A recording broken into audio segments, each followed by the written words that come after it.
저는 아스날 한번 도전해보는 건 나쁘지 않은데 아마도 PSG에서 이정료 절대 낮게 안 부를 것 같긴 해요. 한 1000억 이상은 부르지 않을까? 그쵸. 포텐셜도 있고 나이도 어리고 마케팅 이런 측면에서 대단한 선수이고 하니까 근데 1000억 이상을 불렀을 때 과연 아스날에서 지르지 아스날은. 그 거금을 지른다. 아스날은 지르지. 또 물어보지만 넌 안 지르? 지르기 쉽지는 않다라고 생각을 해요. 왜냐하면 백업 자원으로 쓸 선수를 어느 단위 1000억 이상 주고 데려와요.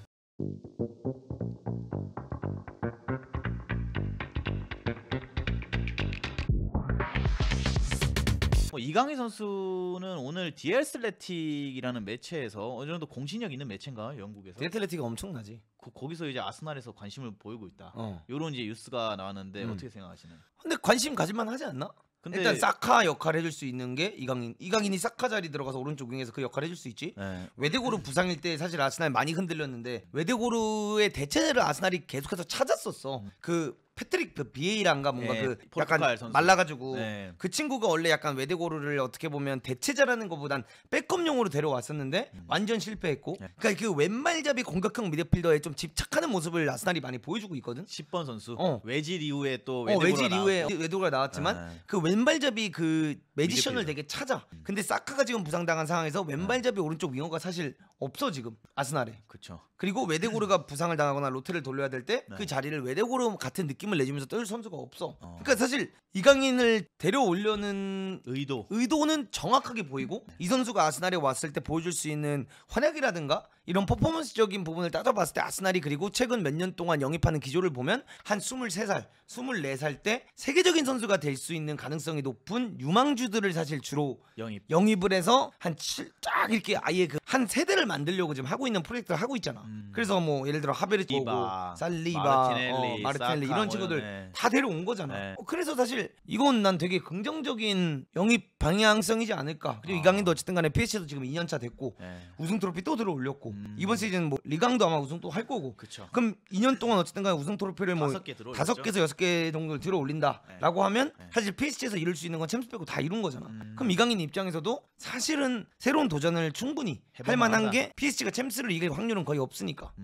음바페까지 떠난 이 시점에서 그러면 이강인도 뭔가 새로운 무브를 충분히 고려해 볼 만한데 그게 아스날이다. 나는 가능성이 굉장히 높을 것 같다는 생각이 들던데. 그럼 아스날에 와서 막 당장 주전으로 기용되기보다는 어차피 아스날이 유럽 대항전도 뛰어야 되고 리그도 해야 되고 자국에 열리는 컵 대회도 해야 되고 경기 수가 많잖아요.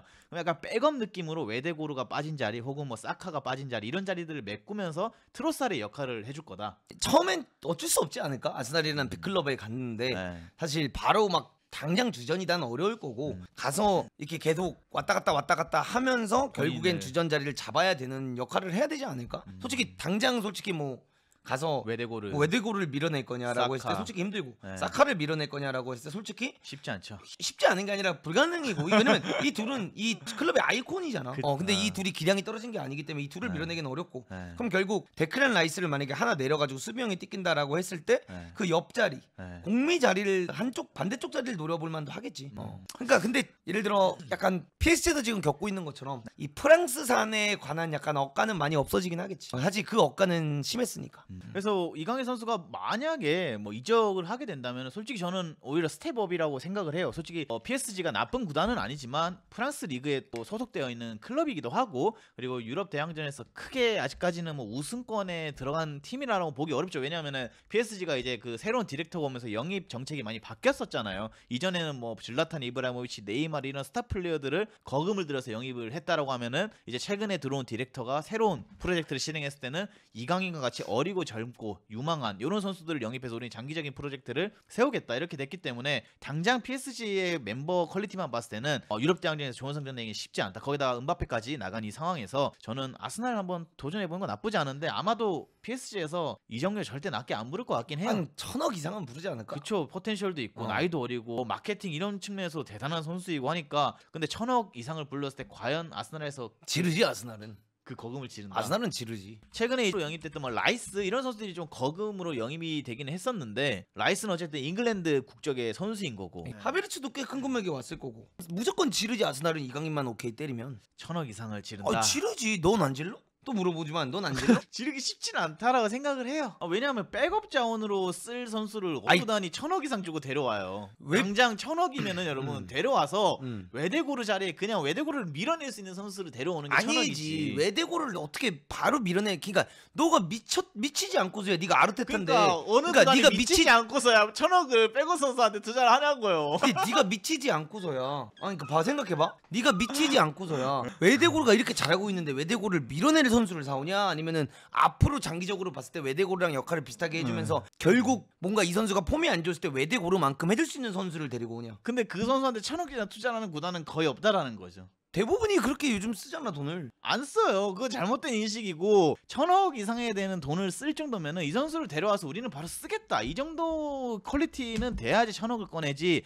백업으로 데려와서 우리가 트로사르처럼 이 선수를 마르티넬이 다쳤을 때 쓰고 하베르치 다쳤을 때 제로톱처럼 쓰고 이런 선수에게 1,000억 배팅하는 거는 쉽지는 않아요. 김민재가 800억에 갔는데 850억. 콜로 무아니가 1,000억에 가긴 했어요. 근데 콜로 무아니는 실패한 영입인 거죠. 왜냐하면은 무아니도 처음 왔을 때는 주전 경쟁에 바로 투입이 됐고 주전으로 쓰려고 했었어요. 허나 쓰지 못했던 게 좀 아쉬웠던 거죠. 너 페드로 네트가 얼마 했을 것 같아? 첼시 갈 때.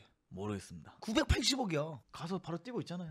지금 네트가 얼마나 잘해지고 있어요. 첼시에서. 난 이건 비드 가능한 것 같은데. 1,000억. 1,000억 이상을 부를 것 같아. 내가 봤을 때 PSG는. 당연히 부르죠. 파리는. 내가 봤을 때 PSG는 한 1,200억, 네. 1,300억까지도 부를 것 같아 이강인. 왜냐면 그만큼의 가치가 있는 선수니까. 근데 1,000억은 난 안 부를 것 같아. 파리에서는. 많이 부르면 한 800억 부를 거야. 너 파리를 아직 모르는구나. 아니 솔직히 파리도 양심이 있지. 덴벨레면 1,000억 이상부터 시작되는 게 맞아요. 제가 뭐 덴벨레를 막 사랑한다 이게 아니라 이전에 있었던 음바페, 이런 선수들은 1,000억부터 시작되는 게 맞아 테이블에서. 근데 아무리 그래도 이강인한테 아스날이 협상하자고 협상 테이블에 앉았는데 1,000억 부르면은 그거는 제정신이 아닌 구단이지. 상도덕이 없는 구단이지 그거는. 진짜 여러분 제가 계속 이강인 선수랑 손흥민 선수를 싫어하는 사람처럼 현실 이게 직시가 되는데 솔직히 말씀드리면 너 아치그레이가 얼마일 것 같아? 모르겠습니다. 750억이야 이 새끼야. 그냥 잉글리시 산이잖아요. 그러니까 잉글리시 산이어도 아치그레이가 750억이라고. 그거를 거지 구단인 토트넘이 썼다고. 근데 아스날이 이강인한테 1,000억을 안 지를 것 같냐? 모르겠다. 이게 힘들다. 여러분 내 이적 시장을 이제 좀 오랜만에 봐서 그런데 1,000억이라는 돈이 더 이상 희소 가치가 없어요. 나 잘 몰라. 왜 우가르테가 850억이야. 그러니까 아치그레이한테 왜 750억을 쓰는 거야? 나 지금 이해는 안 가는데 갑자기 들으니까 너무 화가 나네. 아치그레이한테 750억을 왜 쓰는 거야? 존슨 800억 맞아요. 그리고 히샬리슨도 850억 정도 되는 돈에 에버튼에서 넘어왔었고, 근데 아치그레이가 750억인 건 좀 문제이긴 하다. 요즘 쓸만하면 800억이야 그냥. 이강인도 한 800억. 그러니까 쓸만하면이잖아 그건. 이강인이 쓸만한 정도는 아니잖아. 이거 아스날에 갔는데 봐봐, 이강인이 아스날에 갔다 생각해봐. 세트피스 아스날 개 잘해. 잘하죠. 이강인 어시스트를 몇 개를 할 수 있는 거야 지금. 그래서 저는 딱 800억에서 궁금한 질문 하나 해도 돼요? 어떤 거죠? 손흥민 이강인 싫어하세요? 갑자기 지금 민심을 보면서 예? 아니요, 저 좋아합니다. 아니 한국 사람 아니세요? 좋아합니다. 한국 사람 별로 안 좋아하시는구나. 네, 좋아하는데 중국에서 살다 왔다. 중고렌이에요 지금? 이 중고렌 아니요, 좋아하는데 띠하오마. 요즘에 몰라 이적 시장에서 이 1,000억이라는 돈이 이렇게 희소 가치가 없나라는 생각이 좀 들긴 해요. 오늘 이걸 하면서 아치그레가 750억이다라는 얘기를 또 들으니까 이강인 정도면은 한 1,000억 가능할 수도 있겠다. 근데 나는 아닌 것 같아. 1,000억은 아니야 아무리 생각해도. 이거는 네가 자꾸 옛날 생각을 해서 그래. 옛날이 아니야. 당장 작년 재작년만 해도 아치그레이가 750억이고요. 그거는 잘못된. 우가르테가 850억이고요. 그럼 이강인도 무한이가 거의 1,000억 가까이서 간 거 아니야. 무한이는 잘했으니까. 그럼 이강인은 못했냐 지금? 그러니까 무한이는 그러니까 무한이가 슈투르가트에서 프랑크푸르트에서 무한이가 한 것보다 가장 이강인이 마요르카에서 한 게 더 셌을 걸? 아니야? 왜냐면 유럽 대항전을 못 나가는데 프랑크푸르트는 유럽 대항전을 나가는 팀인데 그게 어떻게 비교가 돼요? 이 능력을 봐야지. 무한도 프랑크푸르트에서 잘했어요. 잘했지. 하무스도 1,000억 좀 넘게 왔는데 하무스도 그 벤피카에서 잘했고. 그래. 근데 왕도 했고. 그러니까 봐봐, 벤피카에서 네. 1,000억에 갔잖아. 네. 근데 이강인이 지금 PSG에서 못 하고 있어요? 잘하고 있는데 솔직히 말씀드리면은 덴벨레가 저는 1,000억 이상 테이블에 들어갈 선수라 생각하지. 그 선수들에 비해서 아직까지 이강인 선수가 파리에서 입지가 여러분 완전 막 작주전이다. 이 선수 없으면은 진짜 이 팀 무너진다. 막 은바페, 덴벨레 이 정도 급의 입지는 가지고 있지 않은 게 사실이니까. 아니 그거는 맞지. 네. 그러니까 막 이강인을 당장 네. 탁주전이다라고 말할 수는 없잖아. 왜냐면 네. 롯데가 돌아가긴 하니까. 그렇죠. 교체도 자주 근데 되고. 그러니까 오히려 어때요? 그 선수한테 배팅을 해서 데려갈 만한 거지. 이강인의 마음을 흔들 수 있는 가장 좋은 시기에 아스날이라는 구단이 우승 경쟁을 피해서 지금 몇 년째 하고 있어. 우승은 못하지만 그 구단이 1,000억을 배팅을 한다. 괜찮은 거지. 맞습니다. 예, 이강인 선수는 제가 봤을 때 한 1,500억 정도부터 비드가 시작될 것 같은 생각이 좀 들어요. 제가 봤을 때는 1,500억 시작해서 한 2,000억에서 3,000억 사이면은 협상이 될 것 같아요. 아시아 선수가 여러분 네이마르, 메시, 호날두를 뛰어넘는 능가하는 이적료로 아마 이적을 하지 않을까.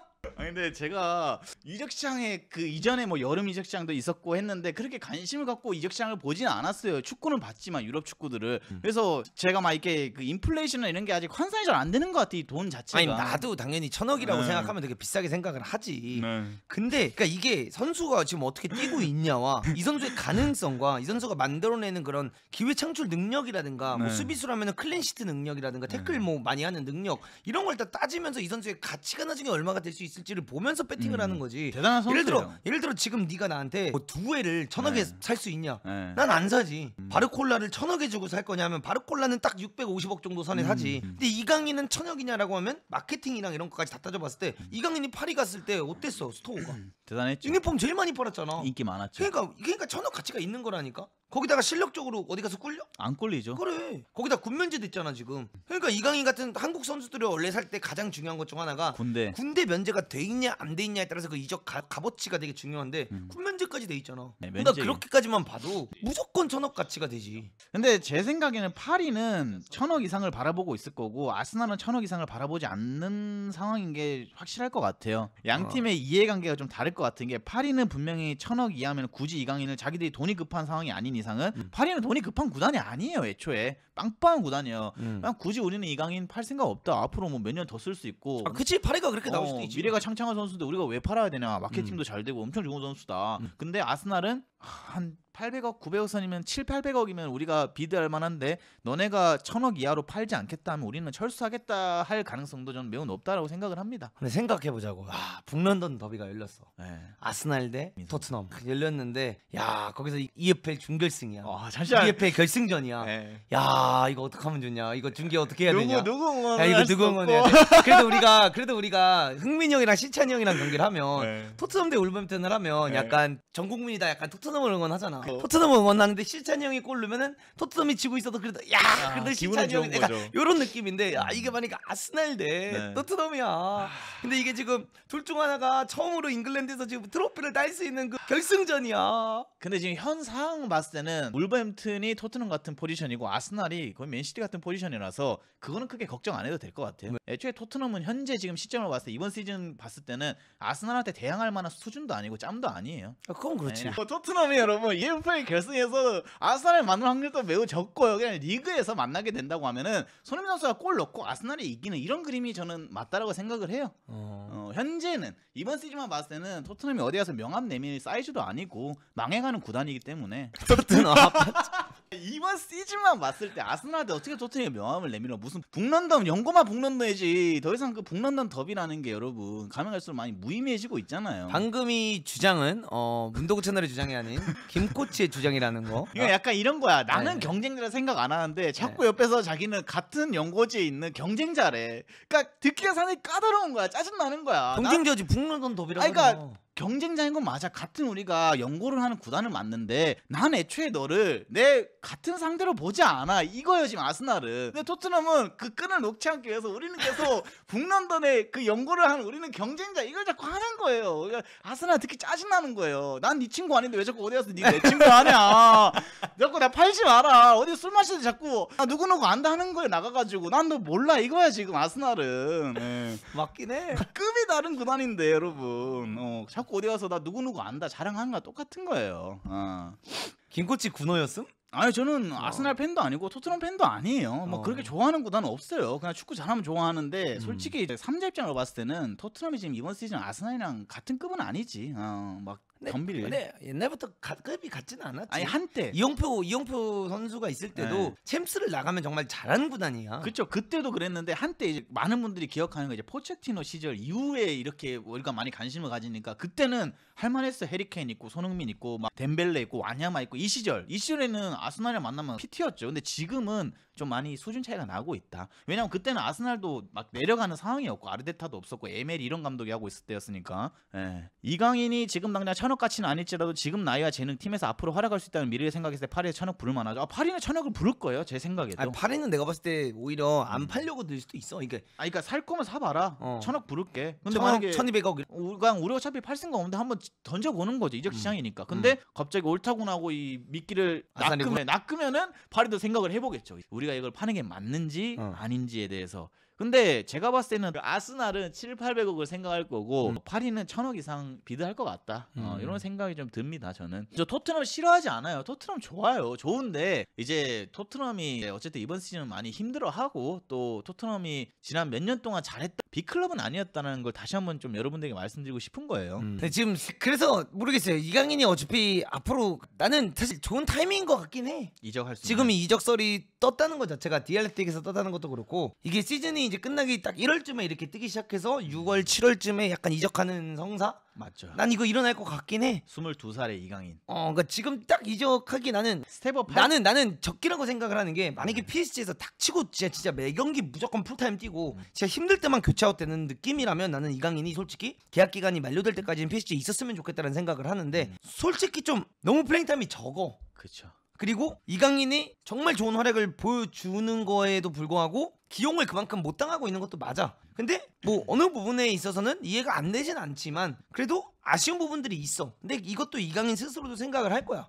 내가 어차피 똑같이 당장 플레잉 타임이 적을 거라면 여기서 우승은 다 해봤으니 새로운 리그에 가서 새로운 적응을 빨리 하면서 이 시간을 그렇게 써서 내가 빨리 더 주전자를 잡는 게 낫겠다라고 생각을 할 수도 있고 뭐 스페인에선 뛰어봤고 근데 지금 당장 PSG에서 주전 자리에서 이렇게 명확하지 않은 상태에서 솔직히 바르셀로나나 레알이 부를 일은 없을 거고 그렇죠. 그러니까 거기를 가기 위한 최고의 스텝은 사실 아스날 혹은 첼시 이렇게 진짜 우승 경쟁권에 들어갈 수 있는 그 팀들에 갔다가 본인이 다시 원하는 스페인을 돌아가는 그게 난 맞지 않을까라는 생각은 해. 그리고 지금 아마 손흥민 선수가 레버쿠젠에서 토트넘 넘어올 시기랑 비슷할 거예요. 손흥민 선수도 22, 23세 레버쿠젠에서 토트넘으로 이적을 했었거든요. 그래서 지금 이적 시장에 꼭 겨울이 아니더라도 여름이라도 이적을 한 번 더 빅리그로 하게 된다고 하면은 이 선수의 미래가 좀 더 밝아질 수도 있지 않을까.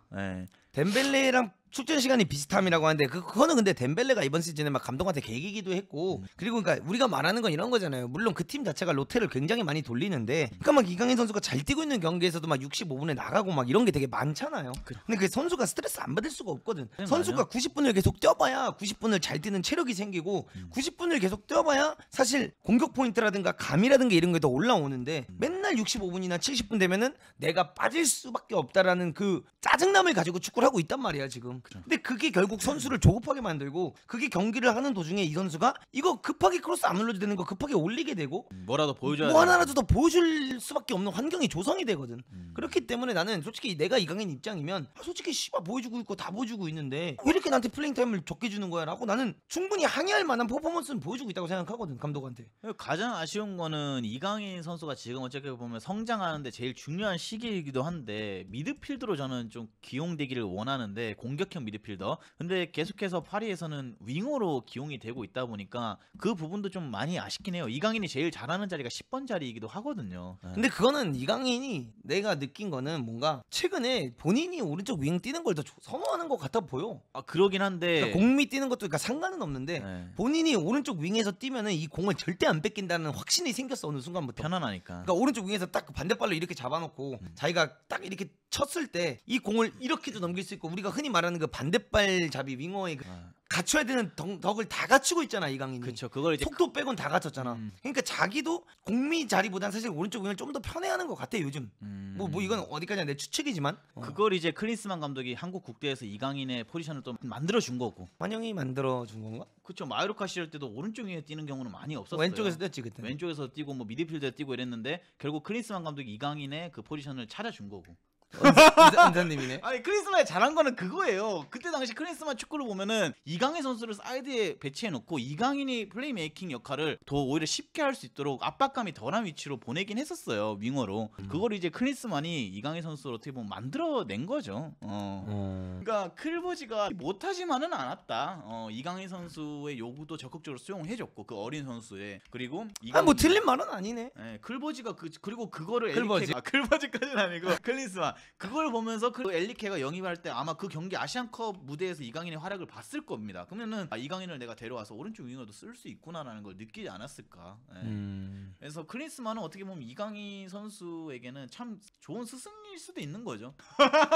그럴 수 있지. 나의 새로운 포지션을 이분이 맡겨준 거니까요. 지금까지 10번 자리 있으면 뛰던 선수였는데. 그러니까 또 이렇게 말을 하니까 틀린 말은 아닌 것 같긴 하잖아요. 클린스만이 우리나라 대표팀의 좋은 스승이라는 게 아니에요. 근데 이거 저 공감이 되긴 해요. 왜냐면 네. 이 선수가 어쨌든 간에 오른쪽 윙에서 뭔가 확실하게 뛰기 시작한 건 클린스만 아래에서부터긴 하니까. 그 두각을 나타냈고 강인이가 요구한 거라고. 근데 그 요구를 들어줬잖아. 그 요구를 안 들어주시는 분도 많아요. 감독님 저 오른쪽 윙 뛰고 싶어요. 이제 어디 감독방 찾아와가지고 오른쪽 윙 뛴다 말하노. 벽 보고 2시간 서 있으라. 이럴 수도 있는 거예요. 그리고 또 20대 초반이 어린 선수가 이런 감독님 찾아가서 그렇게 얘기한 거 들어주는 감독님도 많이는 없어요. 그렇지. 그러니까 제가 막 클린스만을 옹호하고 좋아하고 이게 아니에요. 클린스만이 유일하게 잘하는 일 중에 하나가 그거다라는 거를 말씀을 드리고 싶은 거예요. 그리고 시청자 입장에서 봤을 때도 파리 경기 중계하는 것보다 아스날 경기 중계하면서 이강인이 단 30분을 뛰더라도 아스날을 보는 게 행복할 것 같긴 해요. 그건 맞지. 네, 파리가 싫다 이거보다는 시간도 그렇고 경기 몰입감도 그렇고 상대편의 실력도 그렇고 팬도 많고 프리미어리그에. 그렇긴 하지. 이강인이 아스날에 오면은 재밌을 것 같긴 합니다, 솔직히. 근데 진짜 재밌긴 하겠다. 두 번째 한국인 선수가 되는 거죠. 박주영 선수. 그래서 그것 때문에도 오지 말라는 분들도 꽤 있더라고요. 와서 프랑스 리그에서 박주영 선수가 잘하고 왔잖아요. 근데 와서 큰 활약을 못했잖아요. 그것처럼 아스날은 사기 구단이다.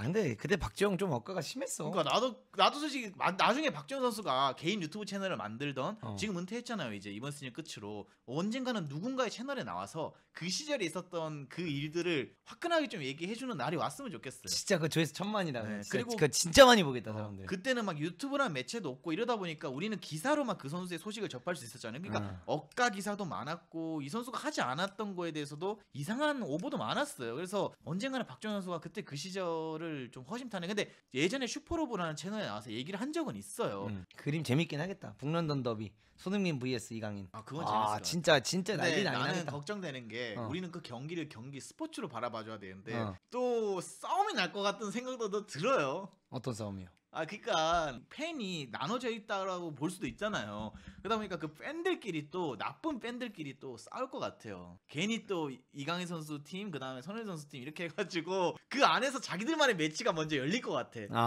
연습 경기가 먼저 열리고 이 경기가 끝나고 나면은 진짜 현피의 그 경기가 또 열릴 것 같아. 나 이강인 팬이고 나 손흥민 팬이다. 경기는 여러분 저녁 9시 반에 프리미어리그 경기가 중계가 되는데 6시부터 이미 그분들은 그 커뮤니티에서 이미 경기를 하고 있는 거야. 자기들만의 리그를 진행하고 있는 거야. 난 그게 좀 무섭긴 해 솔직히. 옛날에 보면 맨유 대 토트넘 할 때 박지성 선수가 이영표가 공을 뺏어가지고 골 넣고 결국 이렇게 어시스트 해가지고 골이 들어가고 나서 둘이 이렇게 손잡은 게 이게 화제의 장면, 아름다운 장면이 됐잖아. 근데 반대로 뭐 이강인이 드리블 치고 이제 손흥민이 빼서 골을 넣는다든가, 손흥민이 드리블 치고 있는데 이강인이 갑자기 태클해가지고 공 뺏어가지고 골을 넣는다는 거 했을 때는 전쟁이라는 거야. 아름다운 그림이 아니라는 거야. 진짜 난리 나는 거죠. 그리고 혹여나 손흥민 선수가 왼쪽 윙으로 나왔어. 이강인 오른쪽인 손흥민 왼쪽이 맞닥뜨릴 거 아니에요. 근데 예를 들어서 이강인 선수가 가끔 보면 막 이렇게 공 뺏기거나 하면 태클도 들어가고 하잖아요. 손흥민 선수한테 거친 태클을 가했다는 순간 여러분 이제 여기만 경기가 아닌 거야. 그들만의 리그에서 난리가 나는 거야. 이제 폭탄 터지고 막 핵 터지는 거야 거기는. 여러분 이게 진짜 내가 봤을 때는 제2의 축구 전성기가 될 수 있는. 근데 그때 축구 유튜버들이 상황을 잘 인지하고 있어야 돼요. 과연 어떤 말을 해야 될지. 나락으로 가는 유튜버들이 무조건 나올 수 있어요. 그때는 너 때문에 내가 나락에 갔지. 너 아니, 때문에. 구독자가 100만이든 200만이든 상관없어요. 그 말 한마디 때문에 이 팬심 자체가 나락으로 갈 수 있는 시점이 올 수도 있다는 거예요. 그래서 우리는 그 상황에서 너 그 만약에 경기가 열리면 너는 그날 입중계 쳐라. 정말 자려고요. 이불 펴놓고 자고 다음날 아침에 하이라이트 봐야죠. 쉽지 쉽지 않을 것 같아요, 진짜. 나도 지금 너가 그 경기 중계하는 걸 상상 잠깐 해봤거든. 쉽지 않을 것 같아. 채널이 문을 닫아야 되는 상황이 생길 수도 있어요. 쉽지 않을 것 같아. 이거- 그때 우리가 소속팀이 제발 있어서 소속팀에 가입기를 그 애초에 입증기를 안 하는 상황이 올 수 있게끔 열심히 살아보자. 근데 여기서 희찬이는 무슨 죄냐고. 왜 희찬이는 아무런 언급이 안 되냐고 지금. 시찬이 형 웨스트햄 썰은 어떻게 생각해요? 가면 가는 거. 큰 관심 없어요. 희찬이 형 안 다치고 잘했으면 좋겠다. 예. 어딜 가든 행복하고 어디 가든 건강하고 밥 잘 먹고 잠 잘 잤으면 좋겠어요, 희찬이 형. 혹시 희찬이 형 이 방송 보고 있으면은 죄송합니다, 진짜. 예. 말씀 중에 죄송한데 어디 가든 잘 풀렸으면 좋겠어요, 희찬이 형이. 저는 아직까지 이 유튜버들한테 희찬이 형은 애징이죠. 사랑하고 정말 좋은 선수인데 희찬이 형 잘 했으면 좋겠습니다. 희찬이도 신경 좀 써줘라. 희찬이 형 신경 쓰다가 굶어 죽게 생겼어요, 이제 여러분. 싫어하는 건 아니에요, 여러분. 좋아해요. 근데 굶어 죽잖아, 내가. 희찬이 이야기만 하면. 그런 거랑 똑같은 거예요. 식은땀 났다 방금 너 때문에. 와. 돈에 미치진 않았어요. 돈에 미치진 않았는데 이게 재밌는. 어제 입증기 힘들었구나. 많이 힘들었어요. 와, 희찬이 형한테 이렇게 관심이 사람이 없나. 희찬이 형 어제 근데 잘했어요. 잘했고 접기도 나왔고 아무튼. 근데 희찬이 형 웨스트햄 가면 좋죠. 가서 또 레벨업 하는 거니까 울버햄튼보다는. 오늘 새벽 입증에 187명이 봤구나. 쉽지 않았어요. 심지어 중계하는 채널도 많진 않았는데 어. 많이 관심이 없더라고요. 희찬이 형 좋아합니다.